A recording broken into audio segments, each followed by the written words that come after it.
क्या होगा अगर मैं तुमसे कहूं कि एमसीयू का विक्टर वॉन डूम आज से बहुत पहले एक नहीं दो एवेंजर्स मूवी में आ चुका है, तुम्हारी आंखों के सामने था और तुम बस उसे पहचान नहीं पाए। और यकीन ना हो तो दिखा भी दूंगा, इवन वीडियो के एंड में एक ऐसा प्रूफ दूंगा जिससे तुम्हें भरोसा हो जाएगा यार, तुम सोचोगे सब कुछ तो सामने ही था। So without further ado, hello guys, मेरा नाम है Himanshu and you are watching the Buzz Beam show. Okay, so Avengers age of Ultron याद है ना? उस मूवी से हमें क्या सीख मिलती है? ये कि टोनी स्टार्क एक हीरो होने के बावजूद अगर कोई चीज मन में ठान लेता है तो वो उसे करके रहता है, और इसीलिए उसने ब्रूस के मना करने के बावजूद ना सिर्फ जल्दी जल्दी में अल्ट्रॉन बनाया, बल्कि मूवी के एंड तक उसने अपनी गलती भी नहीं मानी। और उसकी इस जिद की वजह से पूरा का पूरा एक शहर एके सोकोविया हवा में उड़कर तबाह हो गया और जाने कितने अनगिनत लोग मारे गए। और हाँ, आई नो तुम कहोगे कि सोकोविया के डिस्ट्रॉय होने से पहले उस शहर के लोगों को हेली कैरियर्स पर रेस्क्यू कर लिया गया था, बट सारे लोगों को नहीं किया गया था। हाँ, काफी पॉपुलेशन को रेस्क्यू कर भी लिया गया था, लेकिन स्टिल तुम खुद सोचो, एक पूरे शहर के लोगों को इतने कम टाइम फ्रेम के अंदर सिर्फ हेली कैरियर पर बचा कर ले जा पाना, ये लिटरली इम्पॉसिबल है। सो माई पॉइंट इज दैट कि सोकोविया के हादसे में बहुत से लोग मारे भी गए थे। सिविल वॉर की स्टार्टिंग में एक औरत ने टोनी स्टार्क को इसके लिए धर के सुनाया भी था कि उसका रिलेटिव भी सोकोविया के हादसे में मारा गया था, और वो टोनी से कहती है कि उसकी मौत की जिम्मेदारी आखिर कौन लेगा। मतलब साफ जाहिर है कि टोनी की जिद के चलते ये पूरा हादसा हुआ, लेकिन टोनी को इसका कोई खास पछतावा नहीं था। लेकिन अब सवाल यह है कि इन सब से आखिर डूम का क्या लेना देना है? तो वेल, अगर तुम लातवेरिया को सोकोविया में बदल दो, यानी कॉमिक्स का लातवेरिया इज इक्वल्स टू एमसीयू का सोकोविया, तो पजल अपने आप सॉल्व हो जाएगी। कैसे, वो मैं बताता हूँ। देखो, जरूरी नहीं है कि कॉमिक की सारी चीजें एमसीयू मूवीज में सेम टू सेम ही रखी जाएं। बहुत से कैरेक्टर्स के नाम बदल दिए जाते हैं, बहुत से प्लेसेस के नाम भी अल्टर हो जाते हैं। सो इसका मतलब यह है कि कॉमिक्स में जहां डॉक्टर डूम लातवेरिया से आता है, एमसीयू में वो सोकोविया से आ सकता है। सो ऐसा हो सकता है कि विक्टर वॉन डूम वो सोकोविया में रहता हो एंड खुशी खुशी रह रहा हो, वहीं वो अपनी रिसर्च, साइंस और मैजिक इन सब पर काम करता हो, और वो टोनी को अपना मेंटोर मानता हो। जैसे आयरन मैन 3 में एल्ड्रिच किलियन टोनी को अपना मेंटोर मानता था, वो बस टोनी को अपनी रिसर्च से इंप्रेस करना चाहता था, लेकिन टोनी ने उससे मिलने का प्रॉमिस किया बट बाद में भूल गया। और फिर किलियन को लगा कि उसकी जिंदगी में कुछ नहीं बचा, वो खुद को ही टपकाने वाला था, बट अचानक से उसका माइंडसेट बदला और वो अपने बलबूते पर टोनी का कॉम्पिटिटर बन गया एंड खुद एक सुपर विलन बनकर टोनी के अगेंस्ट हो गया। इसी तरह से सोकोविया का विक्टर, जो कि science, engineering and even magic में इंटरेस्टेड था, वो टोनी को ही अपना मेंटोर मानता था।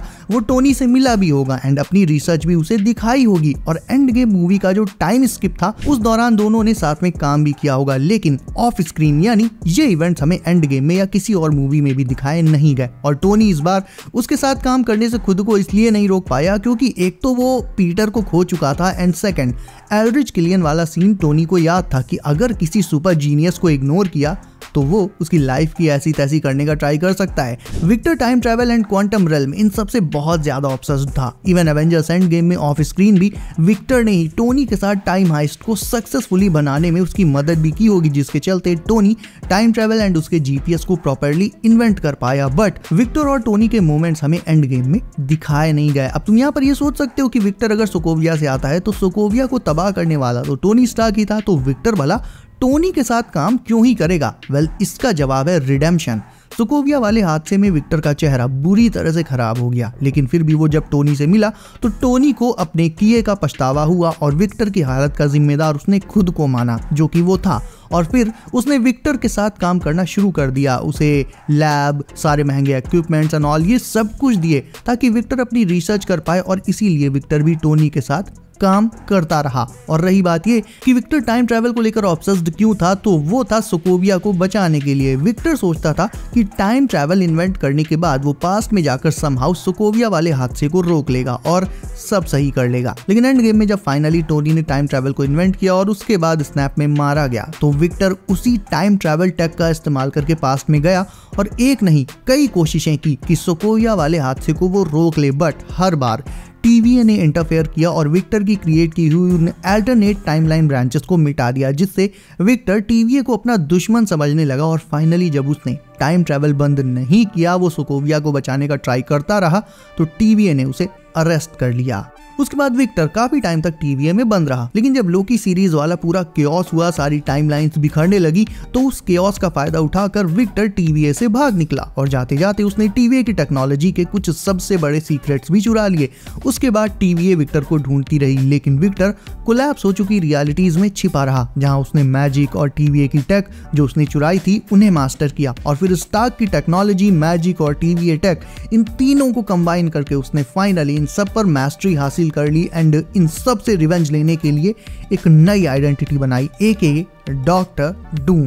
लेकिन अब आता है सबसे बड़ा ट्विस्ट, अगर डॉक्टर डूम वो है तो फिर डूम को RDJ का फेस कैसे मिला? वेल, ये मेरी पिछली एक वीडियो की उस थ्योरी से कनेक्ट करता है जिसमें मैंने तुम्हें बताया था कि रियल डूम कोई और ही है एंड वो टोनी की बॉडी को कंट्रोल कर रहा है, स्ट्रेटेजिकली कंट्रोल कर रहा है, बिकॉज अगर टोनी का चेहरा होगा तो एवेंजर्स भी जल्दी उसके अगेंस्ट नहीं जा पाएंगे, बल्कि उल्टा उसकी बात का भरोसा करने लगेंगे। और इसी चेहरे का यूज करके जब वो एक्समैन पर सेंटिनल से अटैक करेगा, जैसी की लीक्स हैं, तो एक्समैन को ये लगेगा कि ये अटैक एवेंजर्स ने उन पर करवाया है और एक्समैन एंड एवेंजर्स आपस में भिड़ जाएंगे, जिससे डूम बिना लड़े ही इन दोनों टीम्स को इजीली बीट कर देगा। तो RDJ के फेस का यूज उसके लिए प्योरली स्ट्रेटेजिक है एंड ये plot basically demon in an armour comic से अडॉप्टेड रहेगा, जिसमें Victor von Doom Tony Stark की बॉडी में अपना माइंड, अपनी कॉन्शियसनेस डाल देता है एंड टोनी का माइंड आ जाता है विक्टर की बॉडी में। मतलब फिर हेरा फेरी होती है, लेकिन एवेंजर्स लेवल पर। लेकिन कॉमिक से एक बहुत बड़ा फर्क भी यहाँ मूवी में रहेगा, वो ये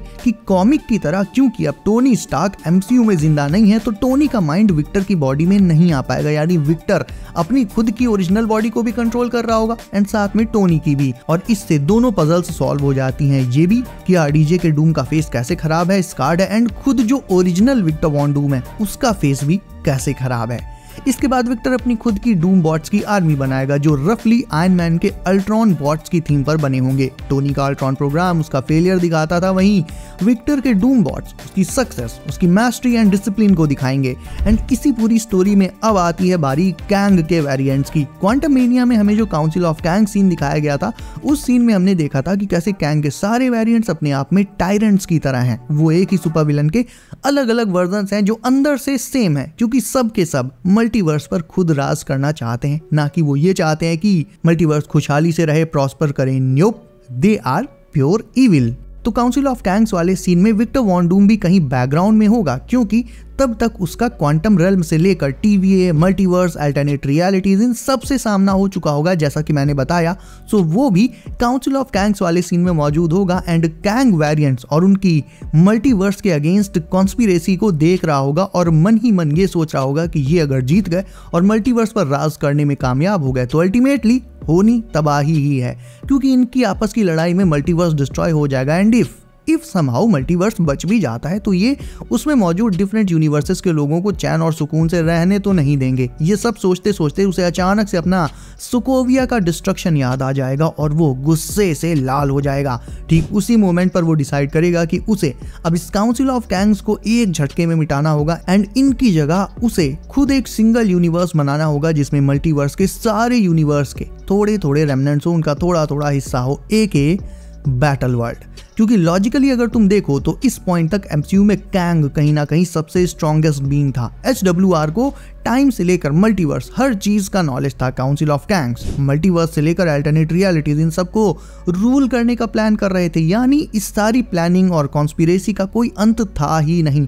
सब के सब अपने अपने काम में लगे हुए थे और यहीं से डूम को ये रियलाइज होगा कि कुछ भी कर लो मल्टीवर्स को बचाया नहीं जा सकता। आज नहीं तो कल फिर से कोई कैंग या उसका कोई वेरिएंट निकल कर आएगा, कोई चाल चलेगा एंड फिर से वही सब। यानी अल्टीमेटली डूम सोचेगा कि कैंग के सारे वेरिएंट्स ही रियलिटी के लिए सबसे बड़ा खतरा है, और क्योंकि काउंसिल ऑफ कैंग्स में सारे के सारे A to Z सारे कैंग वेरिएंट्स आ गए थे। How many did you call? All of us.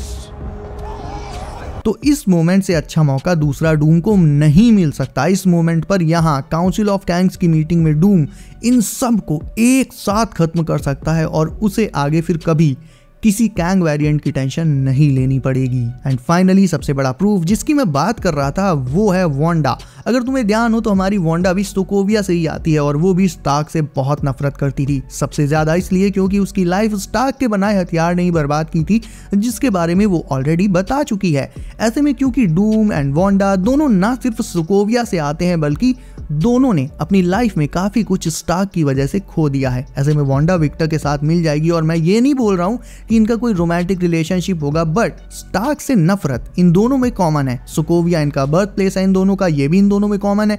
यानी रोमांटिक रिलेशनशिप भले ही ना हो बट टीम अप डेफिनेटली होगा। एक और क्वालिटी इन दोनों में कॉमन है एंड वो है मैजिक। वांडा स्कारलेट विच, उसकी तो सारी पावर्स ही मैजिक पर बेस्ड है। एंड जैसा कि वीडियो की स्टार्टिंग में मैंने तुम्हें बताया, विक्टर भी at some point magic practice करता था। तो मल्टीवर्स ऑफ मैडनेस के बाद वांडा भी डूम से अग्री करेगी कि हाँ, मल्टीवर्स को बचाया नहीं जा सकता। अब एक ही रास्ता है कि सारी रियलिटीज को खत्म करके एक सिंगल वर्ल्ड बना दिया जाए जिसमें सारे वर्ल्ड्स का थोड़ा थोड़ा पार्ट हो, और वांडा ऐसा करने में विक्टर की हेल्प के लिए तैयार हो जाएगी। हो सकता है विक्टर उसे ये लालच देकर मैनिपुलेट करे कि इस नई दुनिया में AKA बैटल वर्ल्ड में वांडा के दोनों बेटे भी उसे मिल जाएंगे। और सबसे ज्यादा देखा जाए तो वांडा यही चाहती है, वो अपने बच्चों के साथ रहना चाहती है। तो अगर विक्टर उसे ऐसा कुछ ऑफर करता है, भले ही वो झूठ हो या मैनिपुलेट करने के लिए बोला गया हो, तो भी वांडा उसके झांसे में आ जाएगी एंड उसकी बात मान लेगी। और फिर वांडा की और अपनी पावर्स का यूज करके मैजिक एंड साइंस, ये जितना कुछ भी विक्टर एंड वांडा के पास है, जितने भी रिसोर्सेज हैं, इनका यूज करके फिर वो बैटल वर्ल्ड को क्रिएट कर देंगे।